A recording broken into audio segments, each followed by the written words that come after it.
Yeah, good afternoon, everyone. Please, I hope everyone can hear me.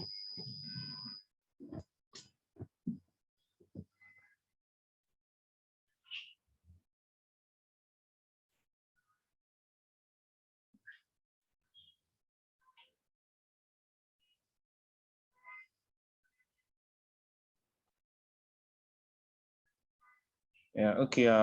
Let's wait a bit. That's for 5 minutes for others to join in. So before we can start today's section, so let us wait for 5 minutes.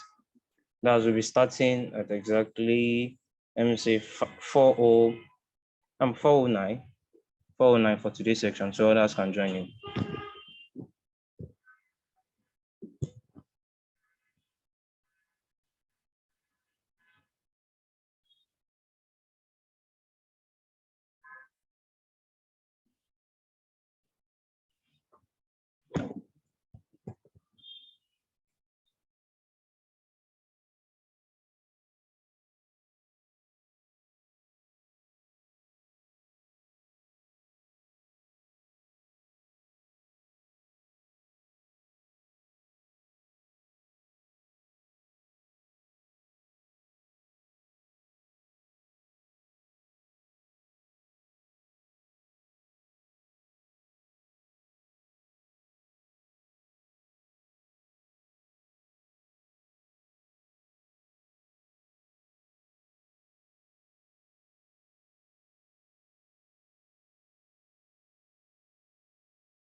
Welcome to those that just joined us. So while you are joining, we are waiting.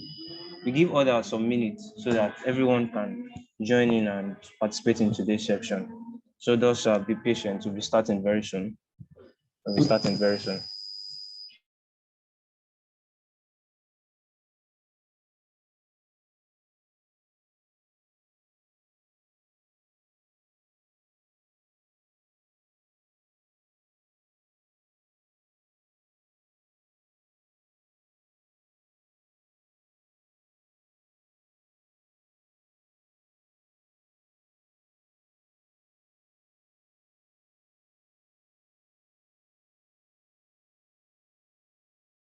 Yeah, good afternoon, Mr. Oladipo.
Okay, yeah. Good afternoon, everyone. Please, if you can hear me, does make use of the chat room.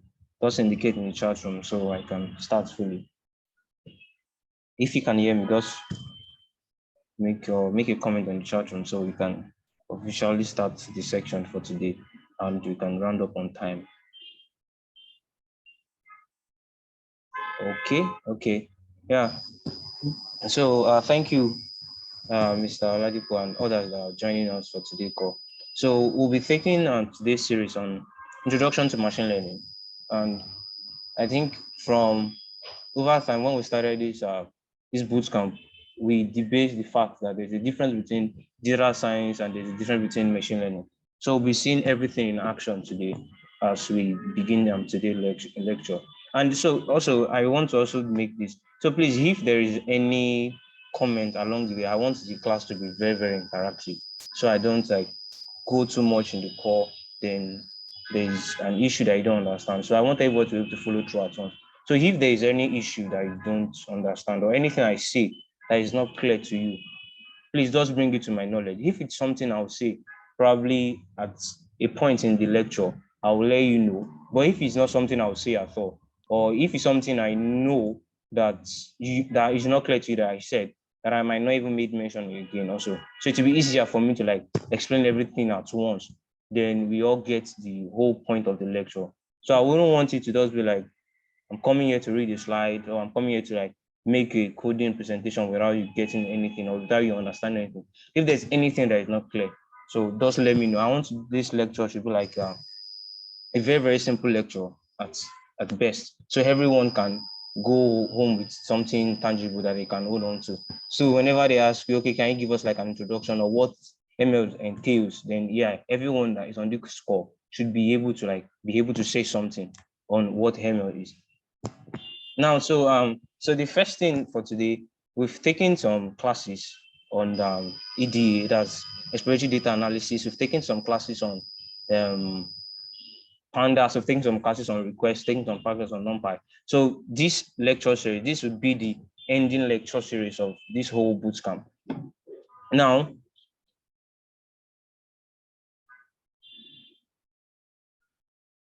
so this is going to be the ending lecture series of this bootcamp.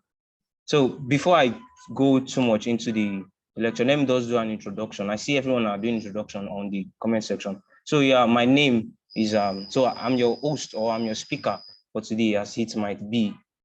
So I'm your speaker for today, as it might be, and my name is Emmanuel. So I'm currently in Lagos, Nigeria. So this is currently in the afternoon. And please pardon I don't know if my background is quite noisy a bit, and you might be hearing car horns. That is just the current place I'm currently in.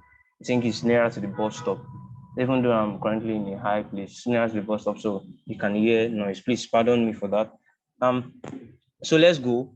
So I hope everyone got my name. My name is Emmanuel, and I'll be the host for today. That's the lecturer, rather, or whichever panelist or whichever one is actually correct.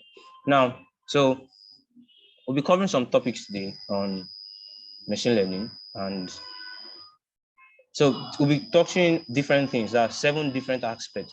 So all the aspects we'll be talking on today. So I want everyone to be able to grab something from it. So after every concept or after every snippet I'll share, I'll be asking if there's any questions. So you can just let me know. So we're talking about the basic concept of machine learning, the process in which you do machine learning, the kind of data types we use in machine learning, the statistics that is, and the difference between statistics and machine learning. I think along the way when we had a quiz, there was a part in which which is the first speaker, Mr. Peter, spoke about there's a difference between statistics and machine learning. So we'll be seeing some of the differences today, even though we'll not go too in depth in it. We'll just see a difference between what is statistics and what is machine learning. So statistics and machine learning, machine learning rather has transformed beyond only using statistics. So we'll see that today.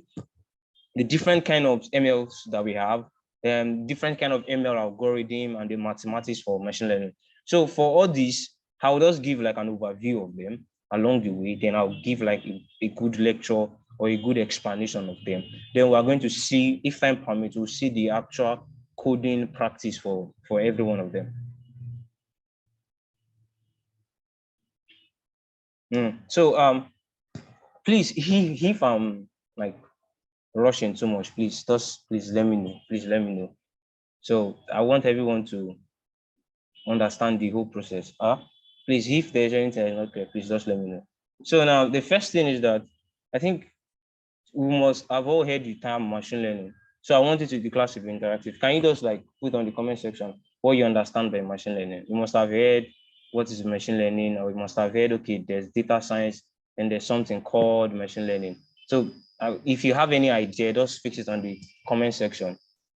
Okay, what's the term machine learning? What do they call data science? What do they do? We have predictive analysis and all of that. So if you have any idea of is it a machine that is learning, or you are training a machine to learn, or because we have different kind of machine. A machine can be classified as anything. So it's the kind of machine you'll be training to do might be different from the kind of machine you might have a perspective of. Probably you're coming from an engineering background or a mechanical engineering background, and the kind of machines you see are combustion engines and all those kind of machines and all those kind of stuff.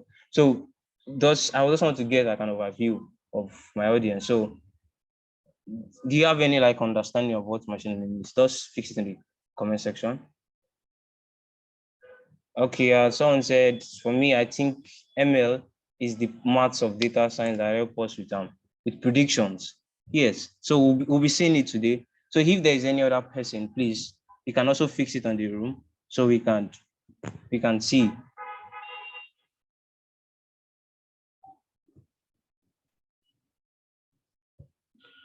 Okay, so we'll be moving forward. So it's always nice if you don't even have an idea at this point. So at the end of it all, I hope everyone will have an idea of what we are talking about. So now,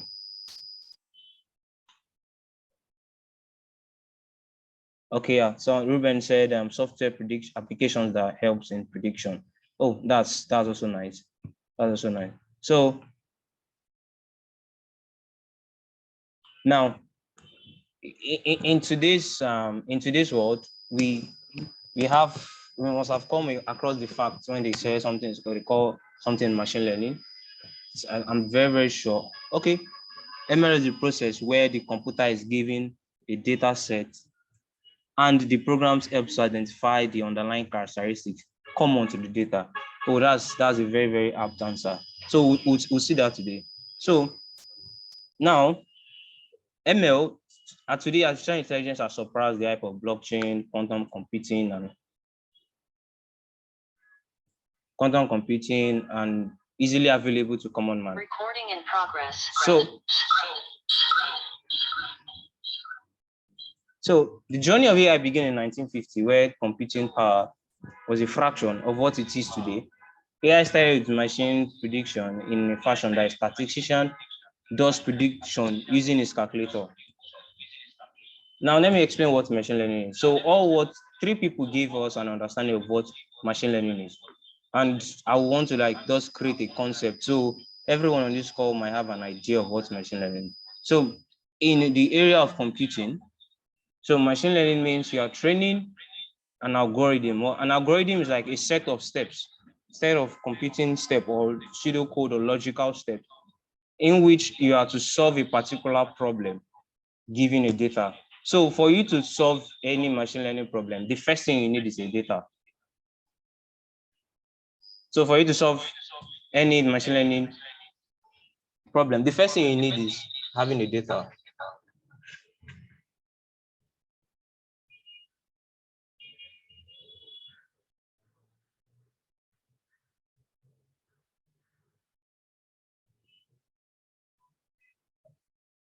Now, so machine learning is about designing algorithms automatically that extract valuable information from data. That is the first thing. So for an example case is this: if you use like something like Jumia,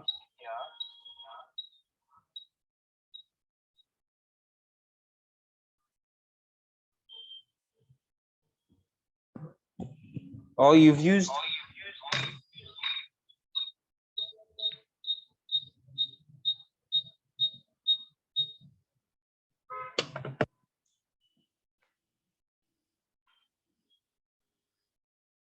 okay, yeah. Sorry for, I think my laptop was echoing. So sorry for that. So now let me start again. So if, for example, you've worked on Netflix before, but let me just come down to a simple thing to understand. If we've used, if we've watched movies that uses, um, that's an automatic detection system in which a particular person comes to a store, stole something, and the camera captures this person. So what's the first thing they do? They first will say, okay, let's take it to a system that runs the face, that's do like a facial recognition system that understands the person's face. Then they must have like a database or a data collection of different people within the community or so, and run it and see if the facial person of the person matches a person particular identification. So that's an example of we are running like a machine learning system. Now, another example case that is very easy is this, that I would always use to explain. Now, let's take, for example, you have a record of a primary school student that usually comes in every day, that's in your school owner, and you have the record of all the students that has come to your school from KG currently to primary 4. Now they are going to primary 5, and you want to devise a method that would help you know which among these students do not pay their school fees on time. Because from the past record, you'll be able to see that, oh, this so person pays his school fees even without, okay, there's time to say, okay, please pay your school fees. There are some certain people that you must first send home and all of that before they come back and pay their school fees.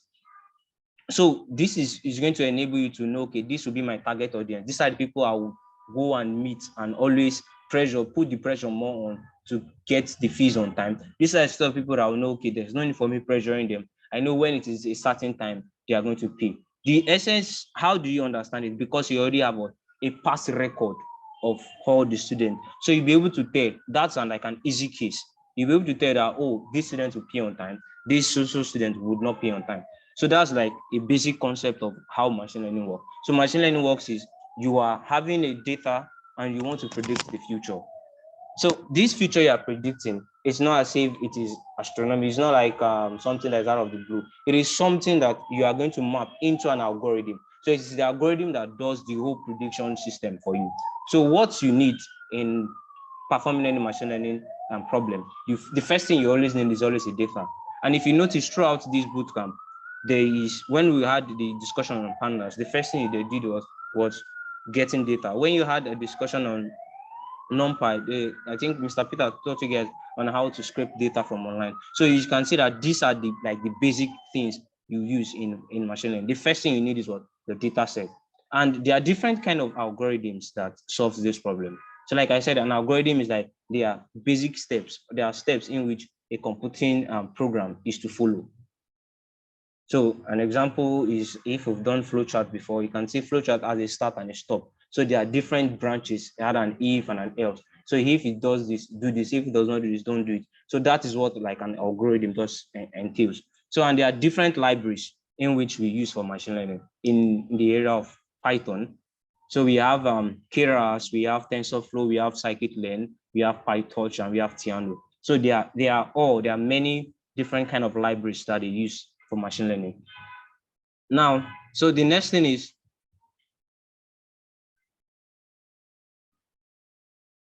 so what are the process we use in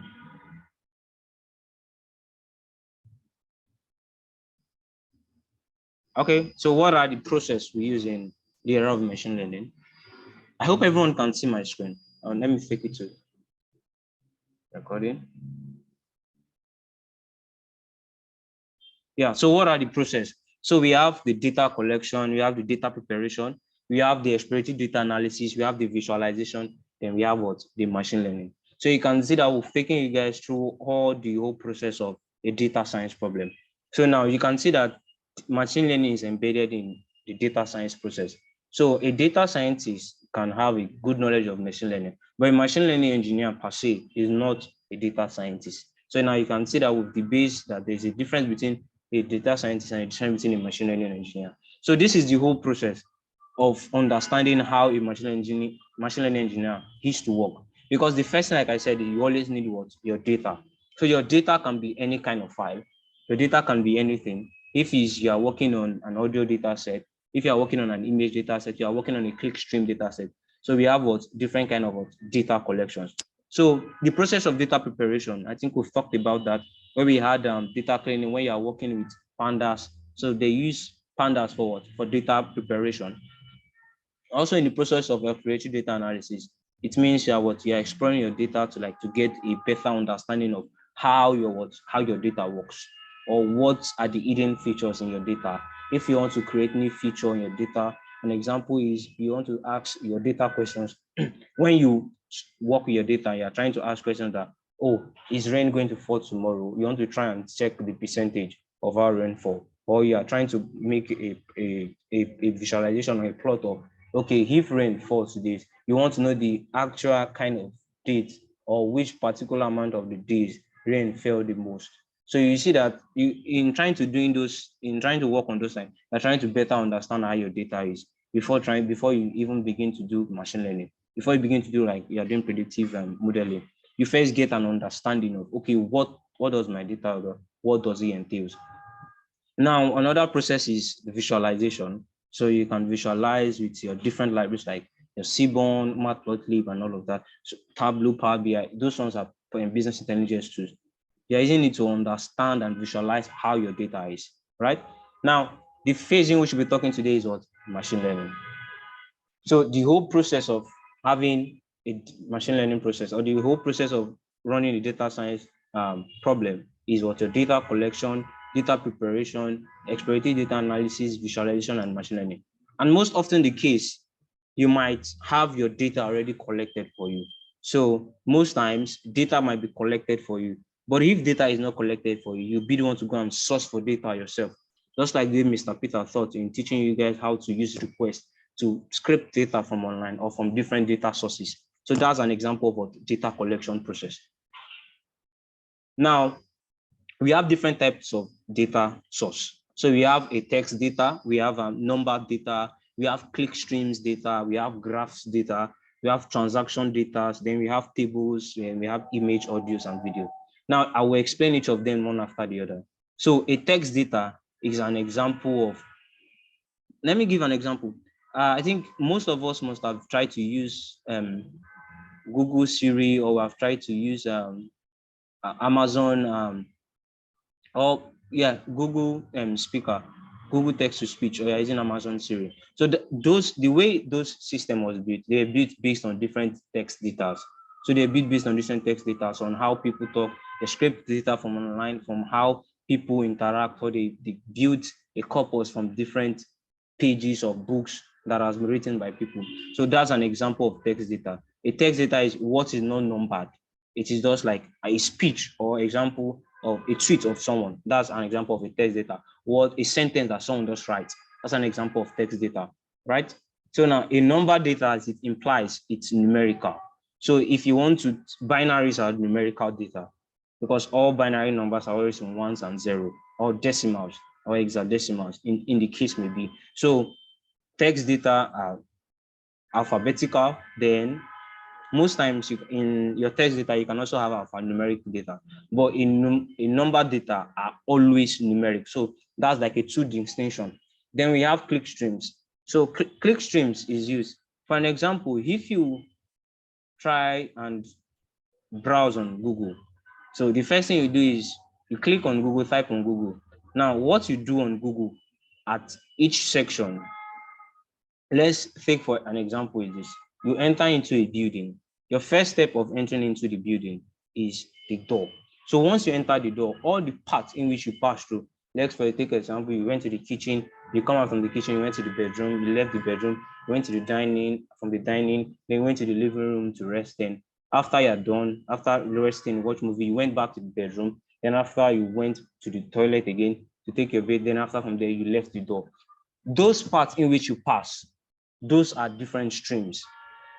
The first entrance of your streams is the door. Those parts in which you pass are what? Different streams. Those are like different parts in which you pass. Now, let's also like bring down one to like a normal site in which you know. If you notice, if you are making, or like you're doing something on Facebook, or you search for something on Google online, and you come back, then you come and see that Once you are now doing other things, you begin to see like recommendation. Let's say, for example, you want to buy a shoe, or so you type a shoe on Google. If you are not buying it, then you go to Facebook. You begin to see that they are bringing you different kind of shoe. You begin to wonder, how did they know that I want to buy a shoe? So this is what they use. So they use what they call is what they call a recommendation engine systems. They mapped how you've browsed over time and can see that, okay, these are the likely things that you would need. These are likely things that they would fit your target audience. These are the kind of things that you browse about enough. So they'll want to entice you and bring more of that. So those kind of data types are what we call click streams. Then we also have graphs. So graph is like a data structure. There are nodes in every point. So sometimes a click stream can also be called a graph most time, but that's not always the case. Then we have transaction data. Transaction data, as the name implies, it's based on transaction of a particular customer data on what the person purchased over time, a particular customer on what the person does on the consumer or on the owner of the app data, whatever the person does with the data per time. For example, you are using Jumia, what you have buy over time, that's your transaction data. What you have bought, how you have funded your account, how you have paid, what you've bought over time. Those are like a particular person because it's mapped to you only, and that's like a transaction data. Then we have tables. I think we've talked about tables when you have your data frames, when you have rows and column. Now, then other areas we've talked about images and audios and video. So in the case of images, you must have seen computer vision, you must have seen self-driving cars and all of that. Those are examples of where images and videos were used to build those kind of deep learning or machine learning systems. So images was used, videos was used. Now, you also have, in the case of audio, we also have like text to speech. Yes, that's a very perfect example, a text to speech or a speech to text. Yes, you must have used it before, where you speak to your system or your phone and it writes it or make a search for you. So those are examples of data type. So over time, the essence of me bringing this different kind of data type is so that you get an understanding of, okay, we are not only limited to only data rows and columns as we've been taught. There are different kind of data types. So you can see any data type along your journey in the journey of becoming a data scientist. Now, like I said, so we have statistics and ML techniques. Please, if there's any question so far, please just drop it on the chat room. So I will check them immediately. So we have on statistics part, we have hypothesis testing, we have experimental design, we have ANOVA analysis, we have linear regression, logistic regression, and we have PCA. So I'm very sure most of you will be very familiar with linear regression and logistic regression. So these are types of statistics that is being implemented in machine learning. So you see there are two different things now. So statistics is implemented in machine learning. Now let's see some machine learning techniques. You have the decision trees, we have rule induction, we have neural network, we have SVMs, we have clustering method, feature selection, graphical model. So you can see that there are different techniques we use in statistics and there are some techniques we use in machine learning. So those linear regression and logistics, if you've done mathematics, that's at whichever level, you must have come across linear regression where you have y equals to mx plus c. So that was taught in like in basic statistics. So ANOVA analysis also taught in basic statistics where you do your mean, median, mode. ANOVA is mostly used in when you are doing visualizing your data set. So linear regression, you have your scattered plots in linear regression. You're trying to plot a line of best fit. Those are what statistics. Those are what statistics. But when it comes to machine learning, because of the way machine learning is included, then people begin to devise newer methods in which they can accurately solve a problem. So it's now transcend beyond the normal statistics to a new frame, what they call machine learning. So most statistics we still say machine learning is statistics. Obviously, most of the algorithms in machine learning are statistics based. Because they are all rule based. They follow a rule of statistics. But in the senses, they are not statistics. They are not statistics. So like you're trying to select different kind of, you're trying to select a feature. You are trying to select which of this model or which of these are more useful to my data set. So an example of that is we use game theory. So game theory is like, I think it's a field in mathematics. So machine learning and statistics are two different fields entirely, even though they cut across each other. So you can say statistics can be found in machine learning, right? But machine learning in entirety is not all of what statistics. And then there's also a paper which I have here, probably after the whole section I can share it. Now, we also have, now this is classification. So we have, there are different types of machine learning. So we have what the supervised learning, we have the unsupervised, we have the semi-supervised, and we have what the reinforcement learning. Now, I'll give you examples of this. So in the area of supervised, as the name implies, in supervised learning, we have what we call a labeled data. When they say labeled data is, we know what we want to predict. An example is this: if rain will fall today or it won't fall. Or let's use, since machine learning, we say we're predicting the future. Let's say if rain will fall next tomorrow or not. What are we doing? We're trying to predict if rain will fall what to next tomorrow or not. Now, those are two occurrences. Either it's falling or it will not what it won't fall. Now we can try to go get data from, let me say, 10 years back and try to see if rain fall for every day, if rain will fall on a particular day, and if rain will not fall. We know we've already modeled that, oh, we already have what we are predicting. So we also get, in the process of us scraping data or getting our data source, we're also going to get data for our labeled part. Most times it's also called the independent features rather. So the part in which you are using to predict is called an independent, because it is not dependent on anything. But the part which you are predicting for, or what you are trying to predict, is called what? A dependent feature. So in the case where we have y equals to mx plus c, y is what? Is dependent on x. So y is what? Dependent on x. Now, in this case, like I said, we have, if you are trying to predict if rain will fall next tomorrow or not. So that's the case of supervised learning. So in unsupervised learning, as the case may be, we don't know what we are predicting. So we don't know what we want to predict. We just said, okay, oh, algorithm, you said you are very good in machine learning.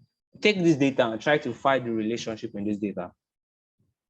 Try and find the relationship. Or another case is this: you have a data set of different countries. Very easy for a normal human being to do. What will be the first thing a normal human being will do? Normal human being will say, okay, let me classify them into what? Different continents. That's an example of what? Classification. Because you classify them into what? Based on the country.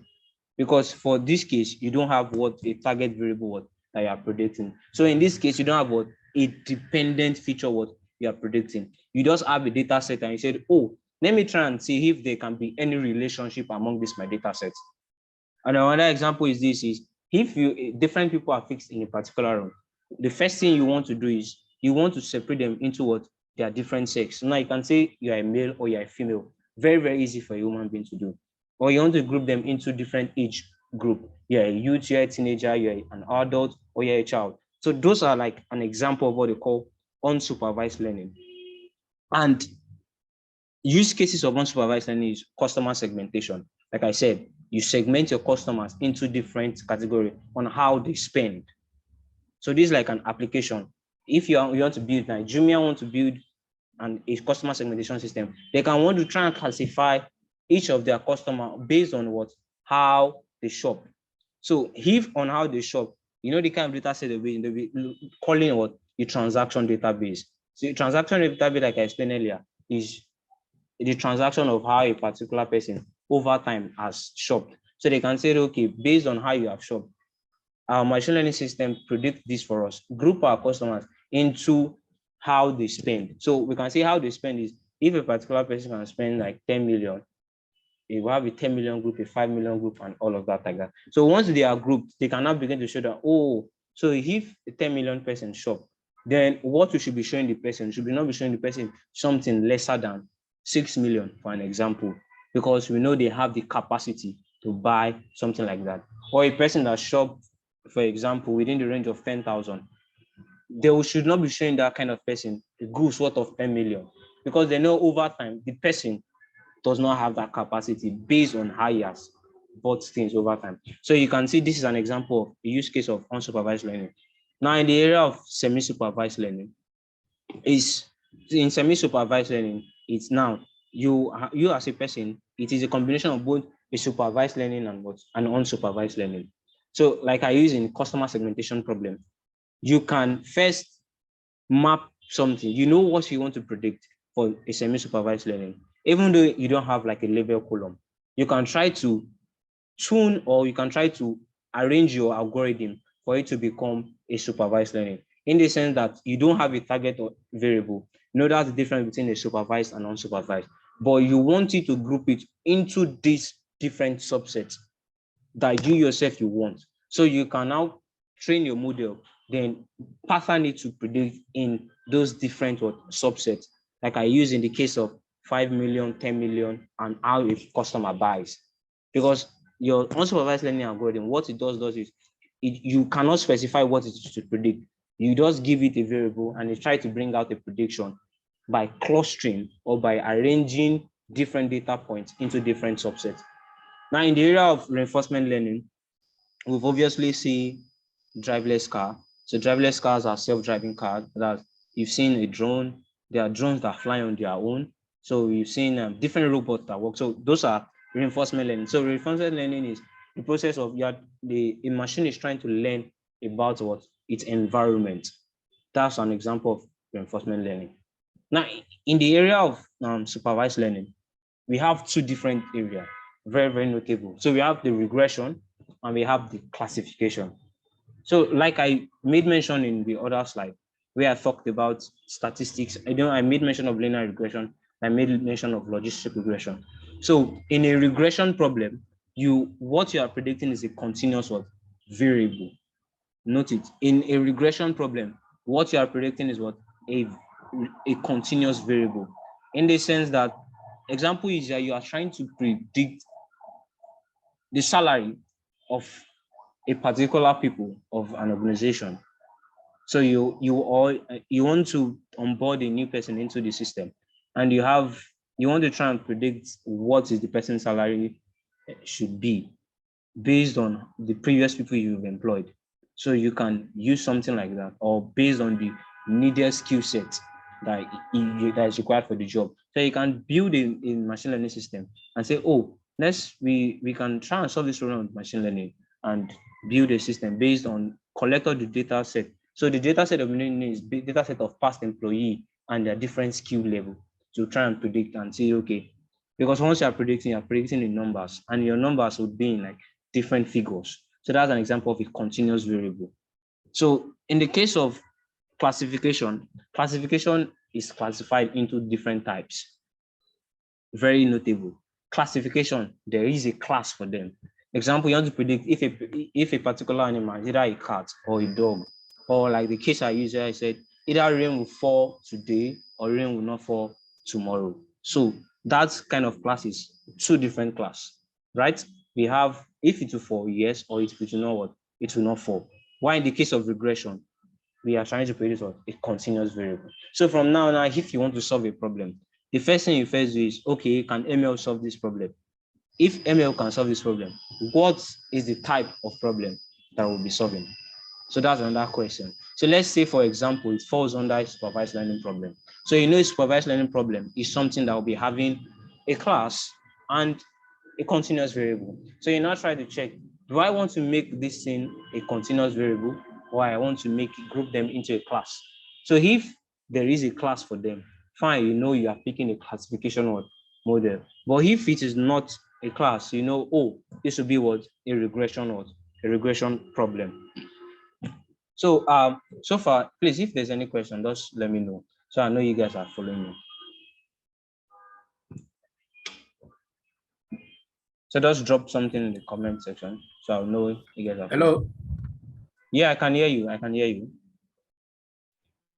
So sorry. Assuming you have your target variable is not a continuous variable. Okay. And you still want to predict. You can't use regression. So, okay, let me quickly answer that. So let's say, for example, you said your target variable is not Yes. It's not continuous, right? Continuous. Yes. Yes, So now, yes. when they say something is continuous, it means it is not like it is non-stop. It is not in a particular class. So if it is not a continuous variable, you can make it group them into class. So in classification problem, a class cannot is not that a class is either two. So we have binary classification, we have multi-classification. So a multi-classification can be in different class. An example is, let's assume you have a data set and you want to predict the different age range. So you know you are grouping them into range, either an adult, a youth, a teenager, or a child. So those are different different classification, like 4. So that's like a multi-class classification problem. So if it is not a continuous variable, obviously it can be a classification problem. No, what I'm saying that, yeah, I know what I'm saying is that if like you have this multi-classification, you cannot predict. Can't you predict the behavior of that variable? So yes, so okay, go on. Because the understanding I have is that you only can use regression if your variable of interest, which is your dependent variable, is continuous variable. Well, assuming your dependent variable is of classes, categories, like you say, you want to know whether it will rain or it will not rain. Yes. You cannot use regression. So the kind of regression. Predict. Yes. Yeah. So let me just quickly come down to this. So there are different. So I don't want us to confuse when we say there's linear regression and there's logistic regression. So logistic regression is a type of regression that works as a classification. That's work as classification. So the name logistic regression, what it does is it does classification problem. So while linear regression does regression problem. So like I said, supervised is grouped into what? A regression and classification. So if you're obviously if you have a model or if you have a data problem that is not continuous, it would be classification, and you can use logistic regression for it, not linear regression. I hope you get the differences. Thank you. Yeah. Okay. So anybody, I think Mr. Henry indicated he has a question. So Mr. Henry, if you cannot like ask on the group, I think you can ask on the chat room, so I can monitor it and answer your question.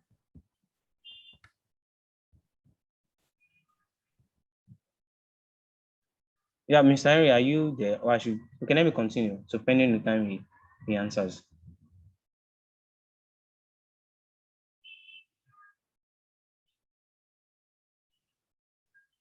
That's okay. He said no question. Okay, so these are just I think the most people are very versed in mathematics here. So these are the areas of mathematics in which we use for machine learning. So we have vector calculus, we have optimization, we have matrix decomposition, probability. I think we've done naive Bayes before. Naive Bayes uses probability. So we'll see the process of doing naive Bayes. I will explain them when we start doing coding. Then we have analytic geometry and we have linear algebra. So before we enter into the part where we start writing code, in all machine learning or in all machine learning algorithm that we'll be using, the first thing it understands is it does not understand a text data. It does not understand a categorical data. So what it understands are what numerical data. If you notice, when I was talking about the data type here, there are different, I gave different kind of data types. There are up to 6 or 7 or so data type. But what your machine learning algorithm understands is only what? Numerical data. In the sense that all data that must be passed into it must be number. So either you are going to be encoding them into numbers or whichever way you want to do it. Because your machine learning problem works based on the rule of matrix. And you cannot have a matrix of alphabetical order. You cannot have a matrix of A of B. Where A is like you are assuming A should be a particular number. So your machine learning works in the area of what matrix, that's linear algebra. That it does use the principle of linear algebra. It moves into, you're doing engine vectors and engine values. You are doing matrix transformation and decomposition. So I don't want to bore us too much in the aspect of mathematics, but just to get an overview of how it works. So these are the areas in which mathematics comes into play in doing machine learning. So in the area, I think in the area of deep learning, they use integration, that's the vector calculus. They use back propagation. So you are doing differential equations. You are doing differentiation, not a differential equation. You are doing differentiation to find like an optimal value. That's why I fixed in optimization here. Now, so before I go into coding, any question again? So let me just start before we start coding. So any question on the slide so far that I've dropped, from the concept to the process and to the different kind of data types you have? So difference between statistics and ML techniques, so classification types that we have. And if you notice, I've not talked about the different algorithms we have. So when we start writing codes, I will show us the different machine learning algorithms we have. So we have a lot of ML algorithms, a lot of them. So I would show us as we continue in the lecture. So if there's no question, let me quickly go into coding. So let me change my screen sharing. So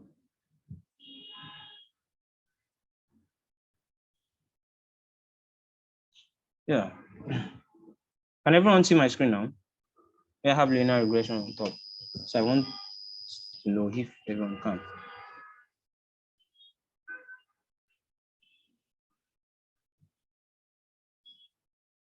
Okay, perfect. Okay, so now, so this is a problem. We'll be solving this problem. This is a linear regression problem. Or I'll call it a regression problem. So there should not be confusion. This is a regression problem that I'll be solving. We'll be writing, all we'll be doing here, we'll just be writing the code of it. Now, the first thing we already understand how to read in your data set. So let me increase. Yeah, so we understand how to write in our data set. So let me give an overview of the data we'll be using. This is the linear regression with Python. Our data contains the average income. So let me write and see our data. So the first thing I'm doing now is I'm importing different libraries. So we are familiar with pandas already, right? We are familiar with NumPy. We've talked about NumPy. We are familiar with Matplotlib. So they use Matplotlib for visualization. They use NumPy for matrix calculation. So that's why I made mention of matrix is using in the area of machine learning. So you can see why this is why we're using it. We use pandas for data analysis. Then we also use Seaborn also for visualization. Now, so this is what our data contain. So pd.read reads in our data. So this reads our data. This .edge shows what our data contains. So I want to get an overview of, so this is what we're doing now. This is the average area income of a particular region. And that's the data set is an housing data set. So this is the age, area, an average house age. That's how long or how the duration in which a year has stayed over time. This is the average number of rooms. So average number of rooms. So you can see we're having numbers in decimals because they are all what's in average. They are not whole numbers. So this is the average number of bedrooms. Also, this is the area population. Now, so we can easily spot that, oh, there's an error in this, in our data set. So this is one thing we first do when you are working with a machine learning problem. There's no way your population can be in decimal. So there's no way your population can be in decimal. So another way your population can be in decimal is if it is in millions and the way your data is being passed, they said, okay, the area population is in millions. So if you are having it in millions, it means you'll be multiplying this by 10 raised to the power 6. So that another understanding is to like get an understanding of how your data sources. Now, this is the price. So this is the price of a house, in the particular house, and this is what the address. So what we have here is a text data, right? We have a table rather, we have rows and columns. Now, if you notice from the address, get the address.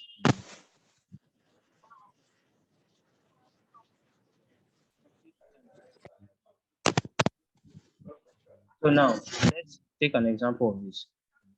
Now, so you can see our address. This is the house address of a particular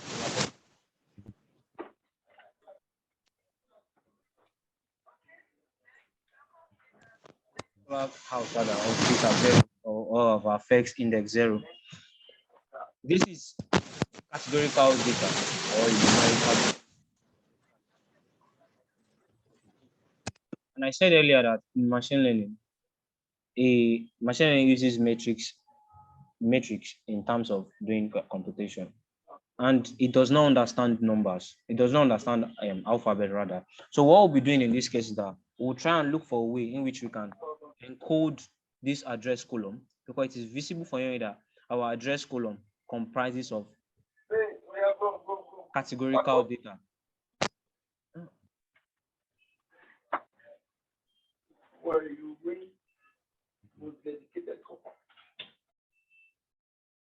So in this case, this is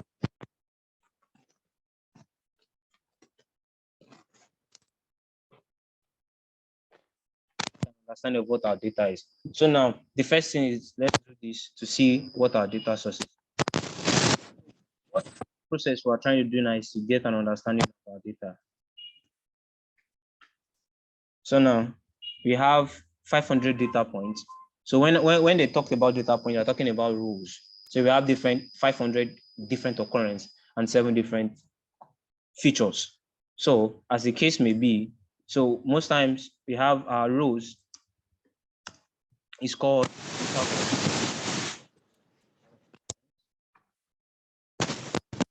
while our columns is called the features that we have. So in this case, we know that let's try and check which of them we're predicting. So we should know what we'll be predicting. So from this now, so the first thing now we can say, okay, let's try and predict the price for an house, the price at which a house is being sold, right? Try and get, so let's say a new person wants to pack into the house, we can try and say estimate the amount the person is going to pay based on the data set we have. So our dependent variable in this place will be the price, while the independent variable will be what the other columns. So we understand it now. Now, in this case, what we do is we say that we try and check the types of data we have. So float 64 is the same thing as numerical, right? All these are float 64, float 64, float 64. Then we have object. So objects are categorical, they call them strings, string data. And if you notice, each of them was object. Address was what we check. Yeah, oh, this contains numerical alphabetical data, right? So we can say that we will do analysis to understand which of what our data is. Now, another thing is to try and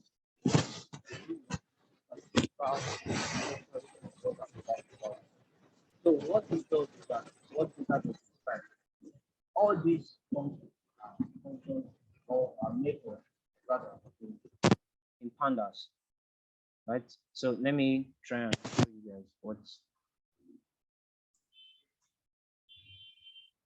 So they are all method in pandas. So it's not like I are coding them. They are something you know.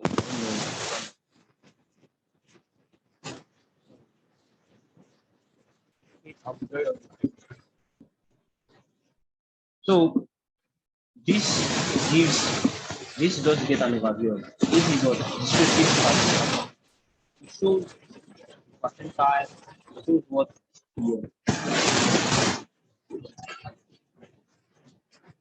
So this shows different statistical analysis of what our data set comprises of. So we can see different of them. Does the count, find the maximum.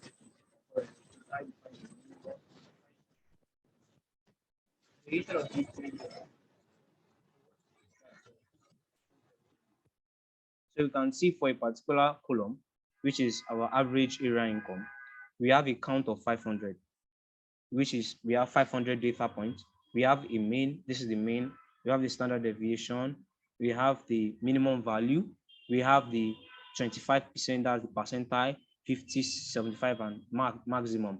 Now, let me give an example of why this is important. So there can be a case where you have an age group and you try and run the describe to try and check what your data.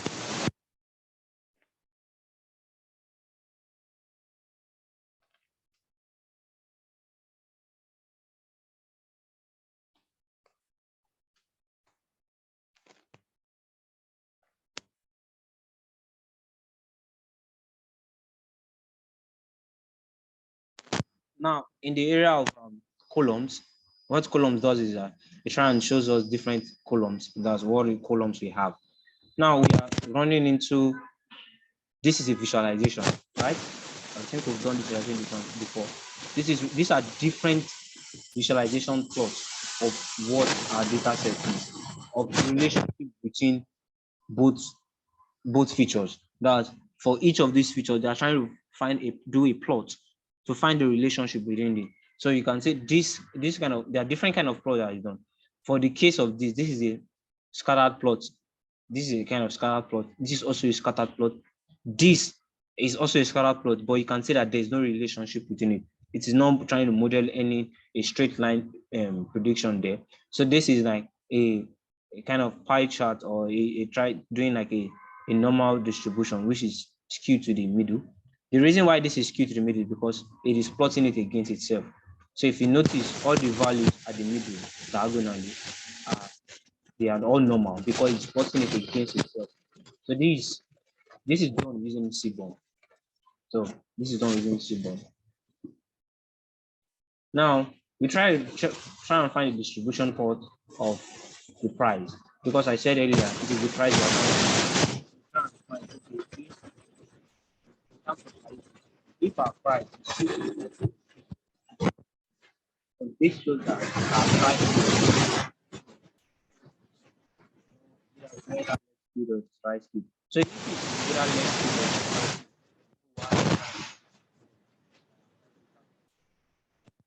so this is where the AI study is concentrated. Try and use knowledge of statistics, try and balance your data set before you try and make any prediction. Now this is correlation. So let's try and do a correlation.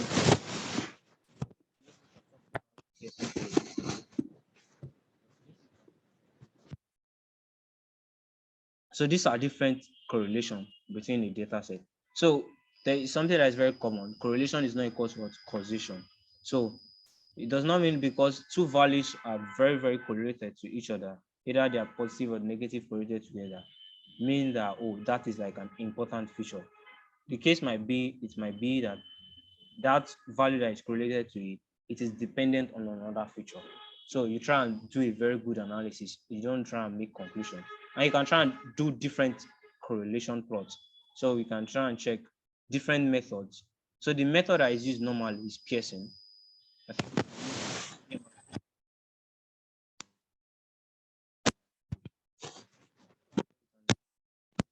Yes, we are seeing.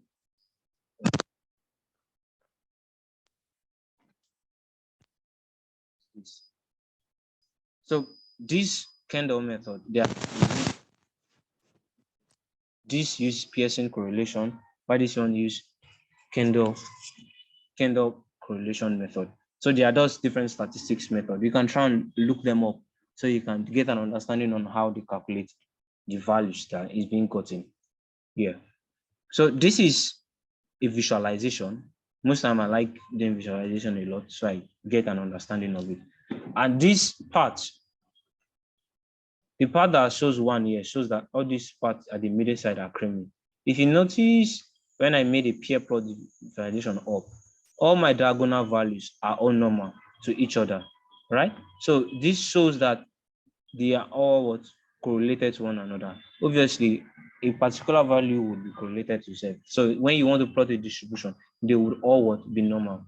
So that's why we're having at the diagonal side, everything are all correlated, which is one to itself. So you can see it up. They are all what? 1, all diagonal values. Now, let's try and investigate the price column, what we're predicting. So this is our price column. And so our price and the correlation between our price to the average area income is 0.4. The correlation between our price to others, you can see 0.306 and on and on and on. And if you notice, we also have the address column, but all what I've been doing so far, we've not seen the address. The reason is that, like I said initially, in the area, in the field of machine learning, it deals with only what? Numerical data. So it's because we've not tried and encode those address column. That's why we've seen that we've not gotten any value from them.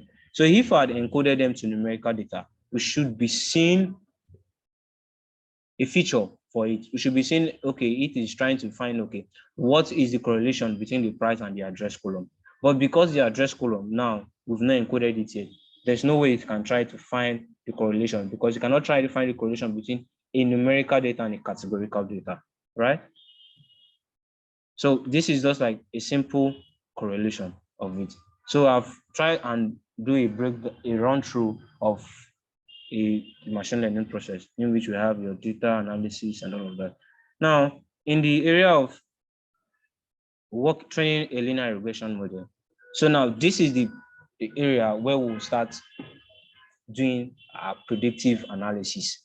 Now, what we need, like I said initially, what we need is that I said we have the dependent variable and the independent variable. So, and in this case, our dependent variable, which is x, are all our features. So this is the independent variable. So these are the features to be used for prediction. Then the independent variable, the dependent variable rather, would be y, which is what we are predicting. This is what the target feature. So in the area of, we have y equals to mx plus c. So this m is the slope. M is the slope. C is the line of intercept. Then y is what you are predicting, which is the target feature. Then x is the independent feature. So we can have something like this: y equals to m of x1 plus x2 plus x3, then all down to the way to xn, and plus c. So what this tells us is that our x variable can be 1 to n. N means infinity. So your independent variable can be from 1 to any number, depending on the feature or the amount of feature you have. But your target column is always 1, a particular column what we are predicting from. Now, like I said, let's try and check what the data set we are working with again, and see what we'll be using for predicting. So this is what we are using. So we can see in this case that we said we want to predict the price is what we want to use for prediction, right? So we'll make it that y equals to the data frame of the indexing out the price. So this is a case where you are doing data indexing. So we talked about indexing in Python. This is a use case of it. So we tried, what this one does try to do is it tries to index only the price out. So if we try to check what y entails, we'll be seeing only the value for price. So if you are taking a single column, most times the case is mostly called series. Most times, mostly called series. You know, we talked about what's a series and what's a data frame. So if you are taking a single column, it mostly comes out as a series. After this, we'll check the data type. Then if you are taking more than one column, it becomes a data frame. Now, so we are taking the average area, which is the first column. We are taking the average house age, the second column. We are taking the rooms, we are taking the bedrooms, we are taking what's the population. Now, because of the address is a categorical value, we will not be taking it for this case. But in other cases, we'll try to see how we can encode our address to fit into our data, because also we can try and get or make a logical explanation that most time the address or the location of a particular place can influence the price, which is something that is logical. But for now, our algorithm does not understand any logic. So what it does understand is the data you give it to it. Then it performs its logic and try to find like a relationship between those columns, right? Now, we've taken out each of them, which is the income, age, rooms, bedroom, and population. We passed it into X. We label else. These are the dependent variable. So when we try and run it, we can see what Y is. So you can see Y is coming out to us. So let's try and check the type of Y. So this one will show us. So you can see, like I said, if you are taking a single column, it is a series. So let's try and check what our X is. So you can see it's coming out as a data frame. But also we can also convert this.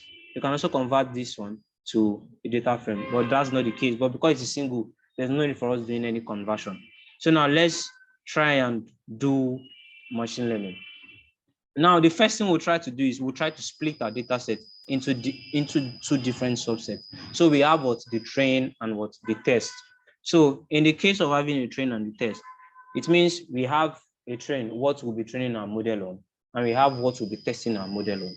So when I'm talking about model, it means it's the algorithm we're using, which is the linear regression we'll be using, or a decision tree model we'll be using, right? So we use sklearn.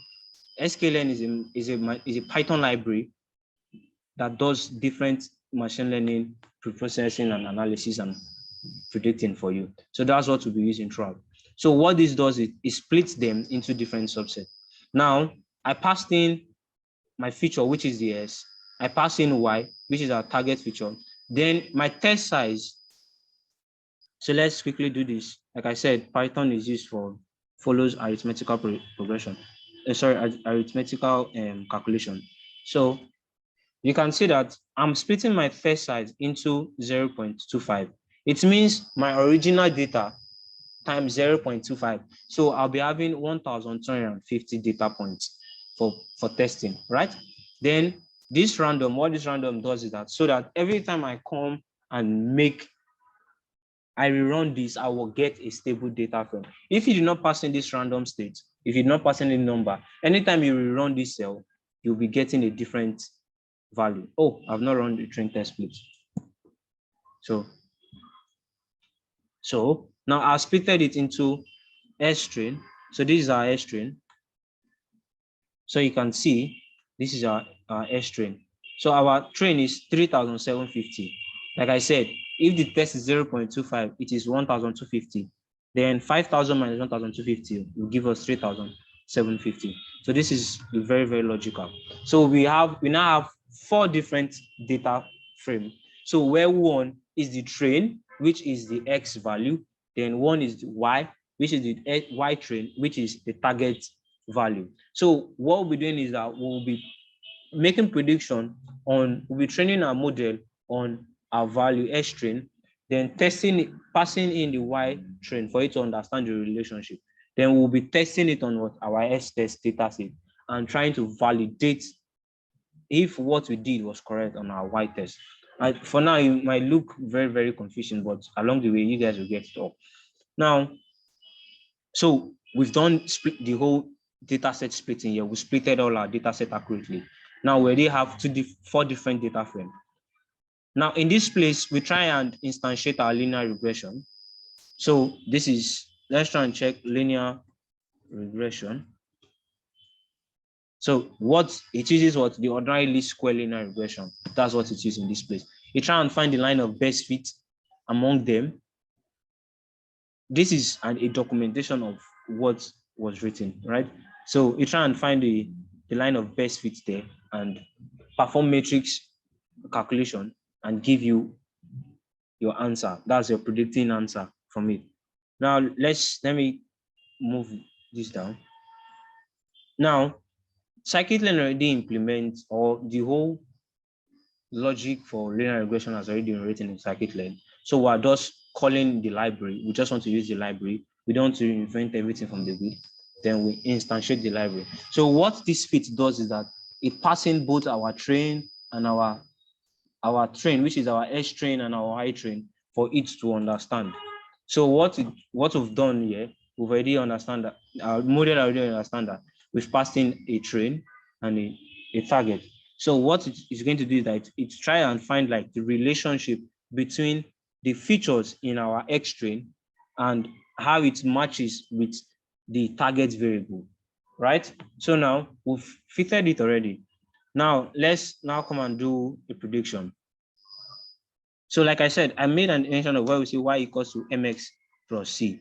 So since this is a regression problem, you can try and find what the intercept, which is c. So you can see this is the intercept here.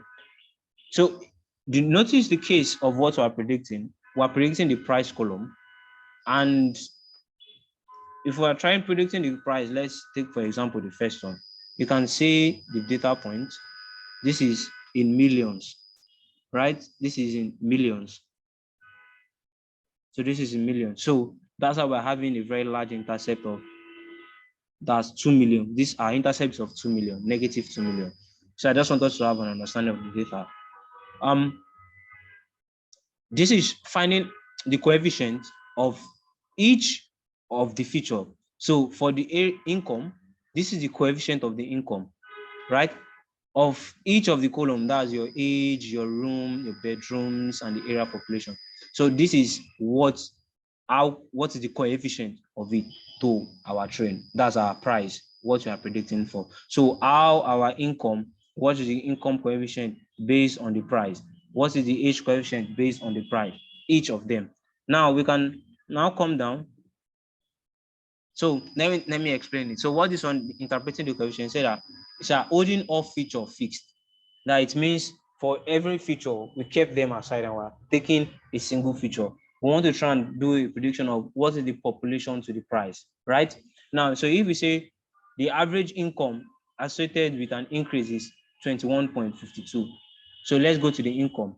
So it means for every increase, for every income that is being generated, it increases by 21.52 rather, right? So for every age, the corresponding amount or the corresponding price for it is 164,883. So this is like get the coefficient of each of your feature. Now, what we'll do here is now we want to make what our prediction to see how our model is doing. So we already defined our model here as what linear regression. We said our linear regression should be named LM. So anytime we want to use linear regression, we just call LM. Now, if we instantiate LM here, let's try and check the methods that are there in LM. So LM dot, and you press tab. So it try and brings out each of the different features that are here, each of different methods you can use with a linear regression. So we can try and fit the intercept, get the parameter that was used to train. So we can get the parameter that was used to train. So these are different parameters that we used to train. Now, what we want to do is we want to predict, right? We want to predict. So when you are predicting, you are passing in your S test. So let's check what our S test contains. So your S test must be similar to your S train. So when I mean similar, it means it must contain all the columns that was used in your S train, right? So your S test and your S train must be they must be the same thing. If for example, we dropped one of this column, let's say for example, let's say we drop one of this column, we drop the area population, and axis is columns.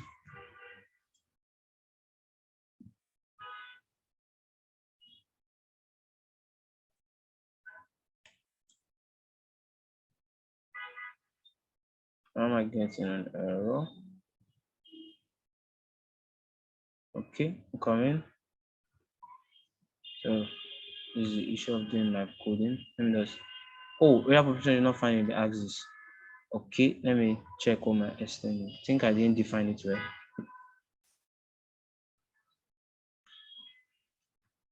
So, oh, I made a mistake. So it should be area population. So that was a spelling error. So now let me now say, let me make it a variable try test, right?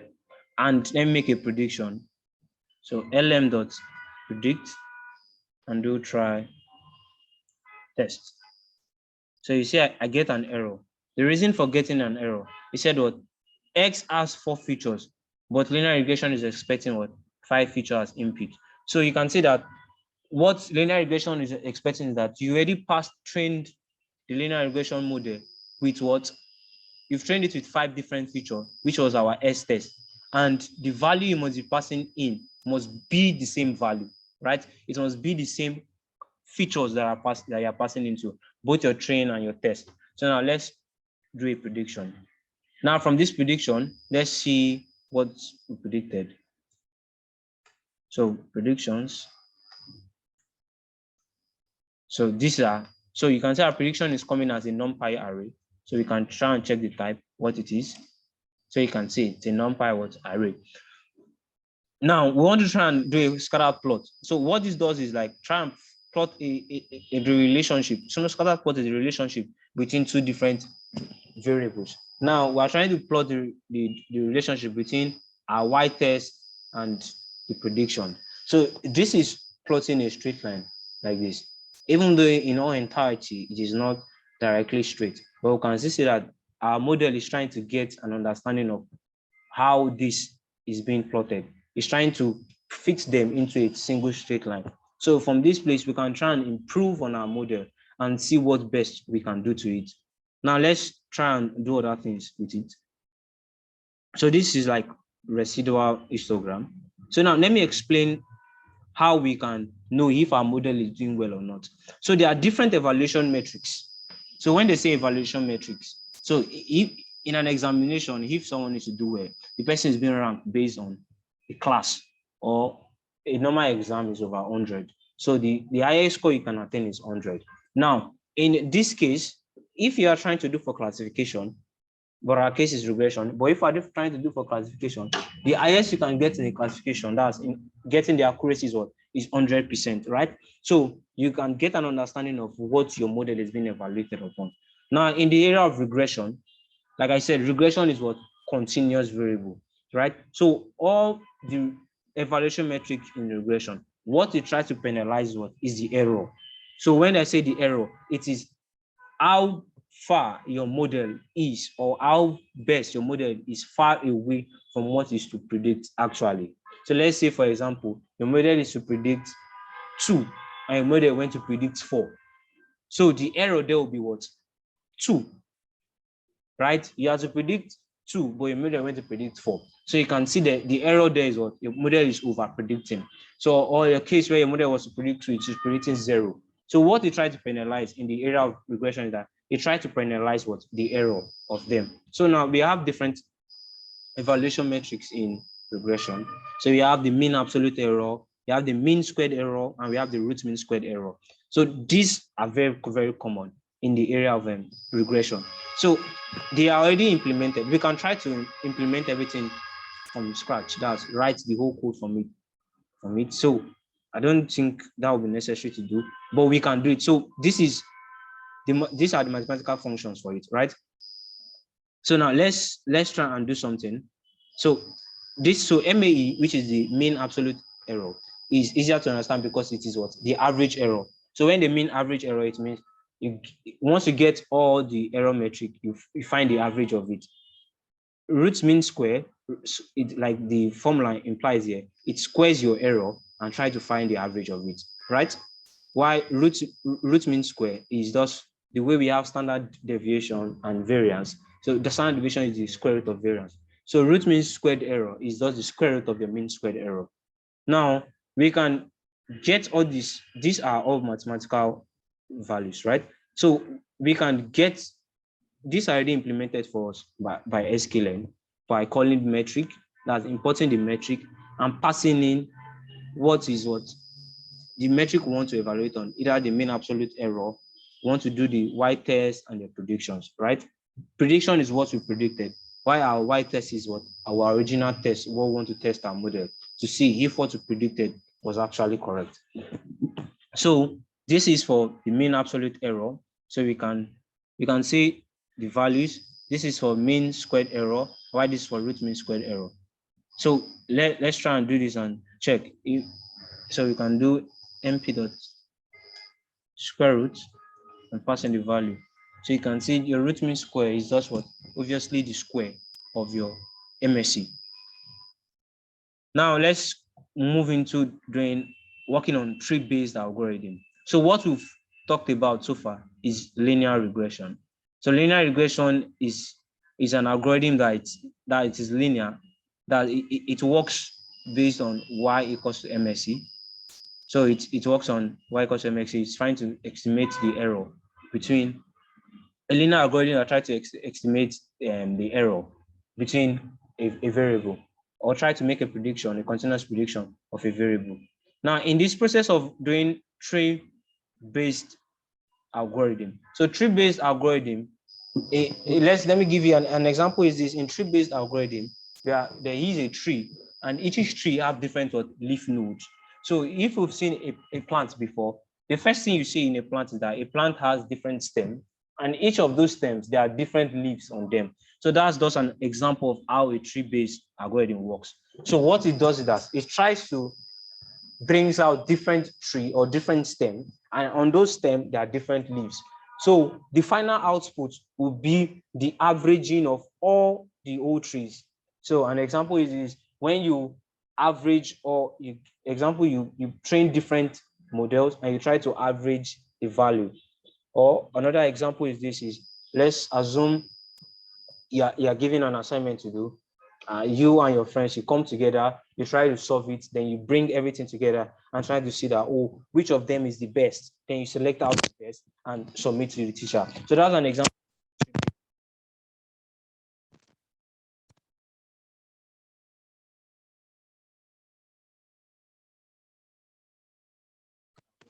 We have decision tree.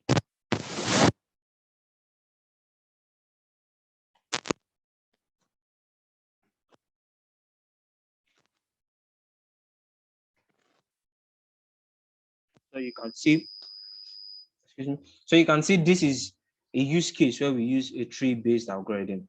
So the same way we defined our linear regression, we can also define our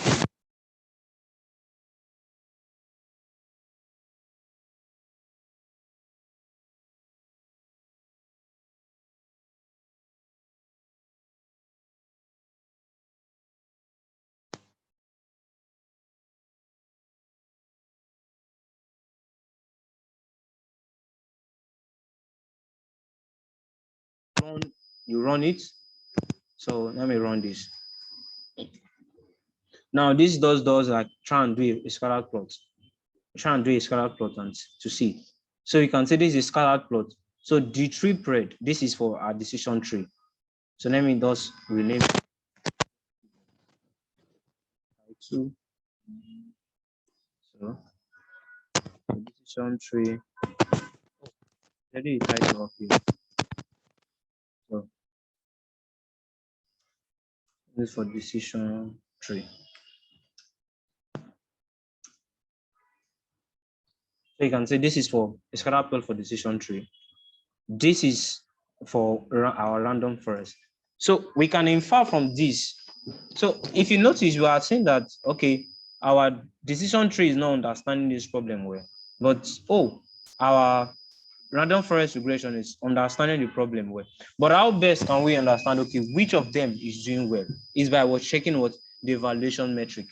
And by checking the evaluation metric, if you notice, we've made an evaluation metric for our root mean square. That's for our linear regression here.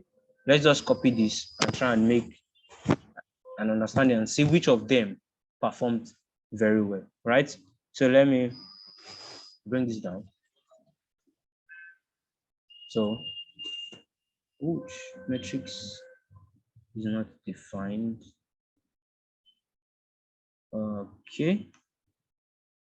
Am I making an error? Coming? Oh, I didn't run this. So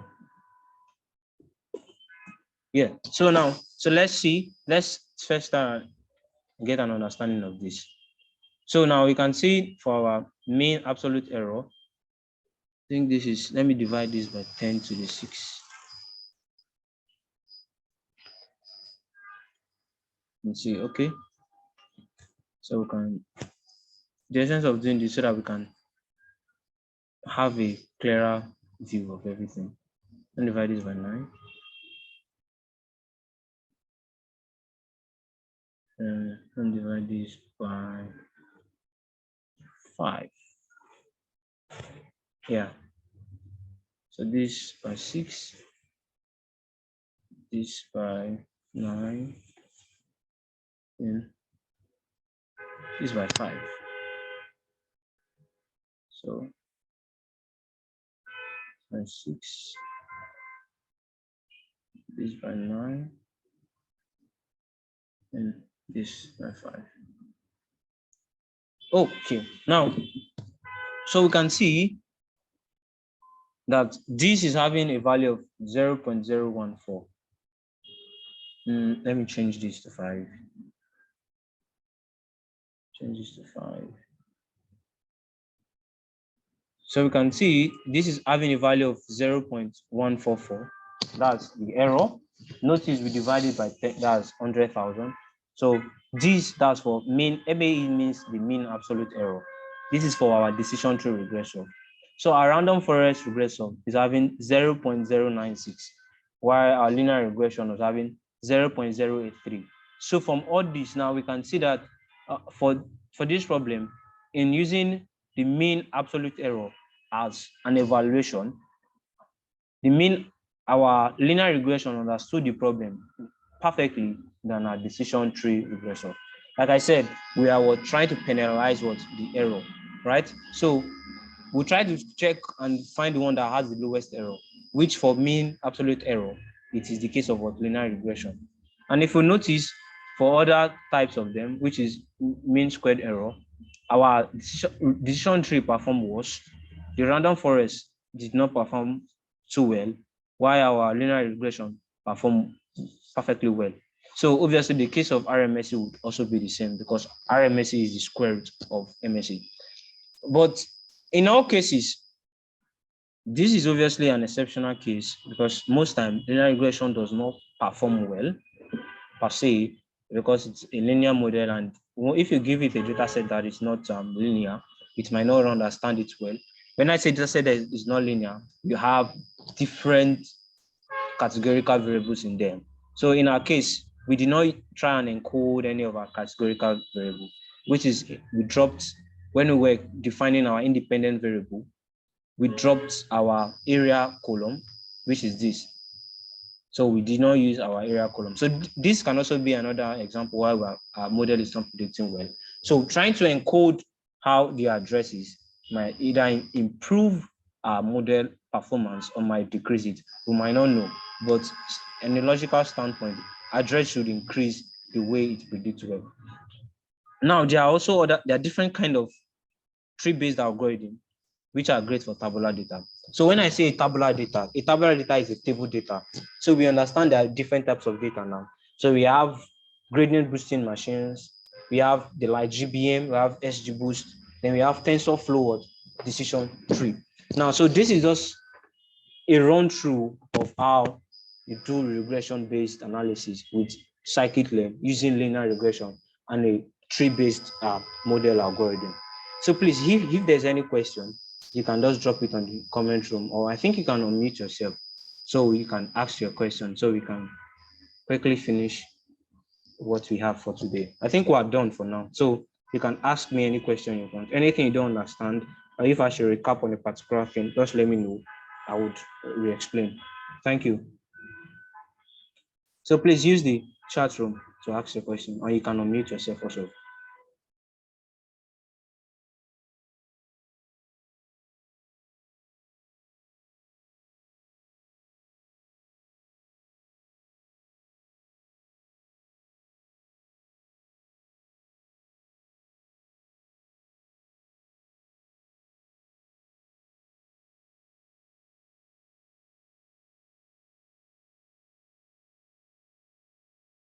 Is there no question so far?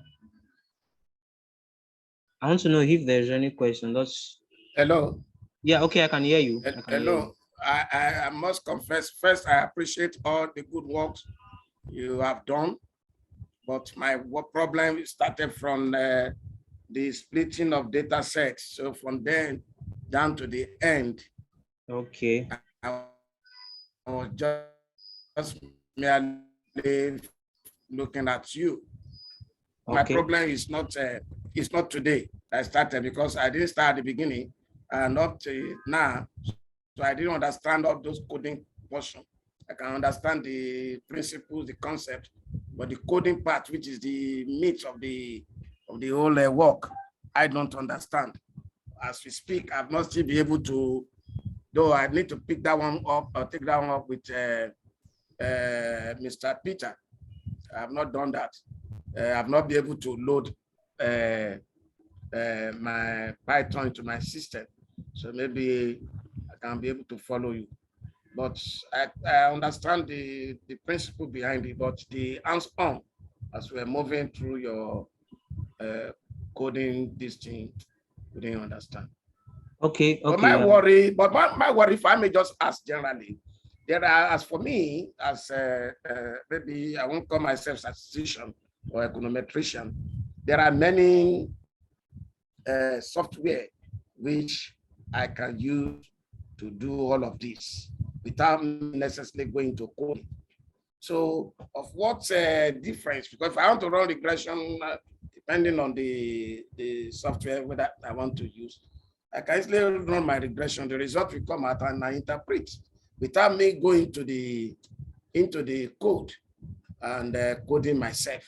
So of what significance is one to me that I have to go into coding whereas I already have existing software that will just enable me to enter my data and I click the something and I get out my results. Okay, yes. So I got your two questions. I don't know if there's time I can do a run through of how I splitted my data set.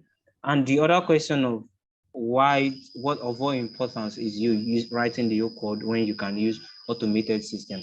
Yeah, of it true, we have different systems that we can use to automate them.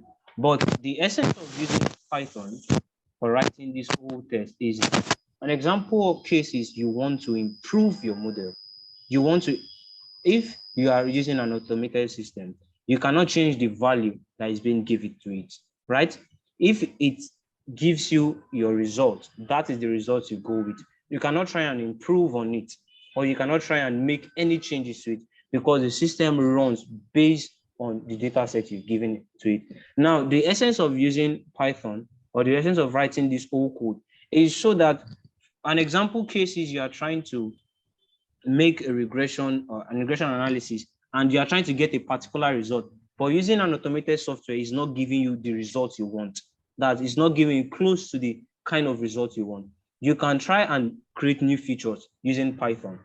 That's you can try and do feature interaction or try and check, okay, what's not making my model give me a good result, or why is my result performing this way? So that's why we use Python. Python makes you ask the question, why is my result like this? Why can my result not be this way? How can I improve my result? So by using Python, you have this flexibility of being able to determine what your result will be, instead of you just putting your data and it is giving you a result that you cannot change. So Python makes you being able to interact, be the person that determines how your result comes into play. Like I give an example is if we want to increase or we want to decrease, like the case maybe we want to decrease the error of the model we are having. Python can help us do that. One, we check our data set and try and see if we can create new features and try and see if we can drop any feature that might be causing like correlation or multicollinearity, or a feature that is making our model not perform well. If we drop one of them, we can see that, oh, our model might increase. But if you are using an automated software, you might not know. So this is like Python gives you like a flexibility of being able to control how your results comes into play. So, and beyond this, there are different ways you can also use it again. You can try and see which of the feature are performing well. I think in tomorrow's section or the next section, which on Wednesday, we also have a section where we'll try and visualize and see which of our model or which of the feature is the most important feature and which of our feature is not important. So these are the kind of things Python make you have. You can try and see what is being done by your algorithm and try and determine what you want to be the outcome. So you can defend what you have as a result, not just passing it into an automated system that does give you a result. And you don't know if that's okay. Why is this feature being determined this way? If we remove this feature, what will be our result? So Python gives you the flexibility of being able to determine what your result would be. I hope that answers your second question. I don't want to engage you, sir, because I'm a learner. But what I know is that all of those I can do. If, for instance, I run a regression analysis using the starter or using the eView in my own feed, and the result is not giving me what I expect, I should be driven by the theory of whatever work I'm doing. And I can do some iterations with the variables. You understand? And whatever result I have is what I should expect from the data. I can probe data too, if I wish. But all of these, I don't need to have to code. But Python gives you the opportunity, because somebody has already done that coding for us. Whatever variables I input is what the software takes to run the analysis and give me the result. So that's why I'm asking, why must I reinvent the wheel, maybe as a user, if I'm not going to develop a program? It's just to get the result of analysis of, for instance, correlation, regression, media, all those things.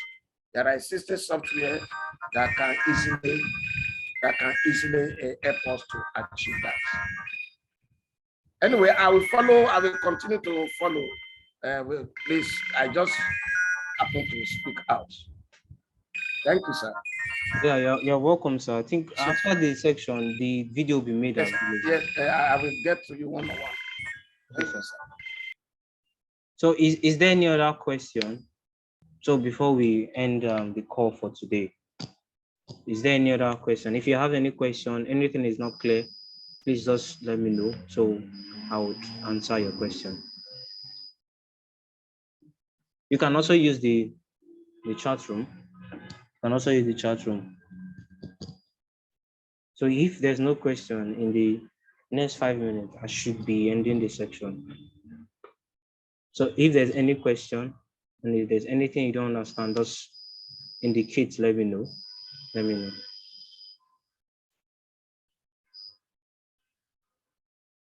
So let me just, so rather.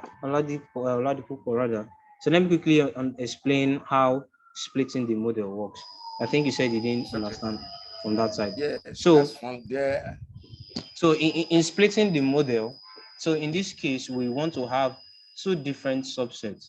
So what we want to have is that we already have a data that contains both our dependent variable and our independent variable, which is what we're predicting and what we're using to predict, right? So if we want to test, there's no way we can test if we don't have a subset of our data that we want to test on to see how best our model is, or want to penalize, okay, if what we're doing is actually correct or not. So what this model selection train test split does, that it splits it into a train and a test. So most times they call it a training data and a validation data. So as validation implies, you are trying to validate your model on a particular data, right? So this test size, you are the one that determines. So let's say, for example, I make it 0.20. So I should be expecting that my data that should be coming out to be, my test data will be 1,000, while my train data should be 4,000, right? So this is it.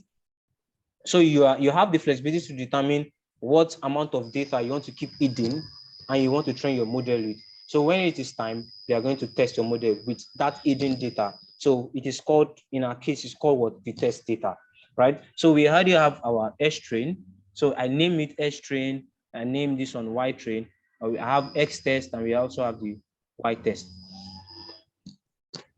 So now in this case, so yes, I would make the code, the whole code available. The whole code will be available. The whole code will be available. So now in this case, creating, after we splitted the model already, so what we are just going to do is we will just open our linear regression. That's we import the linear regression that's already been pre-written already. Then we fit. So what this fit does is that the linear regression begins to learn the relationship between all our independent variable and the dependent variable. So it is trying to learn what is the relationship. It takes each of the data points and try to find, okay, what is the relationship between our features in the S string and our target variable. Then once it learns it already, which is this fitting, the next thing we'll do is to try and make a prediction, which is what we did here. In this case, where we have lm.predict. So this was after we fitted. So you can, before you can do anything, you first have to fit in what's your model. And when you're fitting your model, you fit in with your train.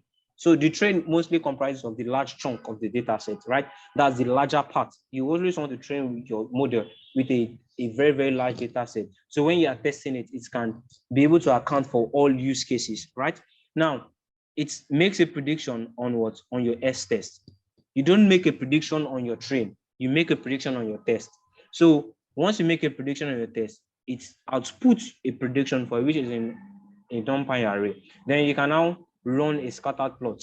So this is scattered plot and trying to find the relationship of how different or what is the distance of error between my Y test and my prediction. So because this is a case of regression, which is a continuous variable, well, the only thing we can do is we can try and do a scattered plot and we can try and find the error metric. So we're penalizing, okay, what is the error? So like I said initially, so what Python gives us the flexibility is that we can try and visualize that, oh, there is a large amount of error in this model. We can try and optimize it. Optimize it in the sense that try and make our model work in a way that we have a very good line of best fit. So I think that explains everything so far. So for those asking in the comment section, we would make the notebook available. We'll make the notebook available. So there are different error metrics. So I explained which is the mean absolute error, which is also called the average error. I also explained the mean squared error, which is you try to find square of the error and find the average of it. Then the root mean square, thus try and find the square root of the mean squared error. I hope that explains everything. So without further time, if there's no other question, so I'll be ending the section in 3 minutes or so. So if there's any question, so please let me know. And Mr. Oladipupo, so if I've been able to answer your question, just let me know also. Thank you very much. I appreciate you. Yeah, okay, you're welcome, sir. Yes, sir.